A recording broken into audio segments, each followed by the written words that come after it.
Guys, in this video we will see how to make your laptop screen as external monitor. You can easily use your laptop screen as external monitor. Very simple. Press Win plus P, Windows key plus P shortcut key on your keyboard, and this interface will appear. And here you will find four options: PC screen only, duplicate, extend, and a second screen only. Choose extend, and thereafter go more display settings.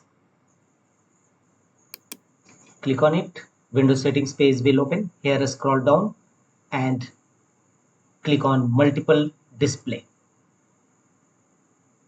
Click on multiple display, and here you will find two options: detect other display. You will click on detect and other display will detect. Connect to a wireless display. Connect. Two options available.